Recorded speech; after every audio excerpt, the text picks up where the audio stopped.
higher. The time now is 6:10.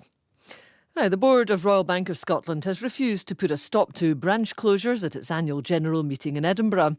Bosses told shareholders that directors realise closures are difficult for customers, but that banking is changing. We're joined now by Mark Northway, the chairman of ShareSoc, which represents individual shareholders. Good evening. Good evening, Very. Nice to speak to you. Nice to speak to you too. Did today's meeting go well for you? Unfortunately not. Last year, we put a resolution to the board to install a shareholders committee, and they wouldn't put it in front of the AGM.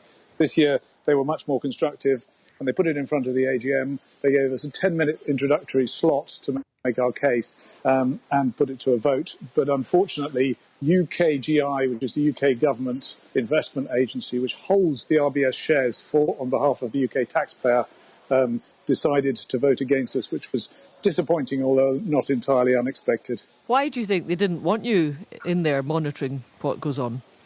Well, firstly, I think if they had followed correctly or accurately the code under which they operate, and if they had behaved as a commercial institutional investor, I think they should have voted for the committee, because it's in every investor's interest to have an increasing amount of influence in the way that the bank is managed. But I suspect that there may have been a degree of nobbling by civil servants along the way. So I suspect this was more of a political decision than a commercial decision, unfortunately.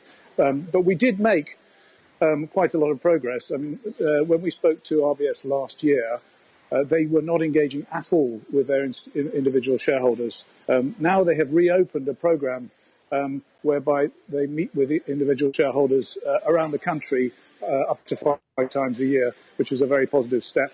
And as I say, they engage with us constructively this time. So I think the message is getting across at the bank level that they need to pay a little bit more attention to their owners than they have done in the past, particularly if they're going to refloat the shares of the company. Well, what are your concerns about the way the bank's run? They're primarily historical. In terms of the current management, I think they're doing a lot of the right things, and I think they're improving. We'd like to see some of that improvement take place a bit faster.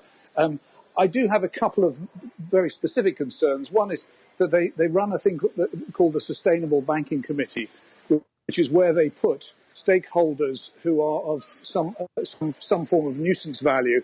It's a talking shop. It has no power. It has no capacity to report effectively to the shareholders, and I don't like that aspect of the way that they run their business. And of course, we'd love to see a greater formal engagement of all shareholders in decision making. But it's not. This shouldn't be regarded as a criticism. I think there have been significant improvements in recent years. Most of the concerns that one has with RBS relate to 2008 to 2011 period. Are you behind them then on the branch closures? That's a difficult question. I mean, we are shareholders, and we're shareholders looking at a company which needs to be refloated.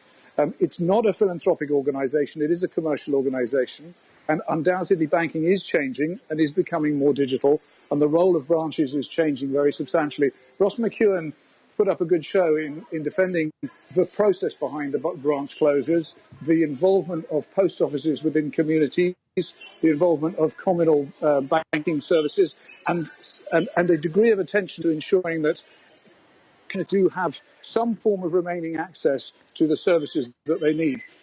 Set against that, there is simply the commercial that running a huge bricks and mortar branch network is no longer feasible in 2018, yeah. Okay, Mark, thank you very much indeed for speaking to us. I think we're having a few problems with the line towards the end of that, but I think we got the gist of what you were saying. That's Mark Northway there, the chairman of ShareSoc.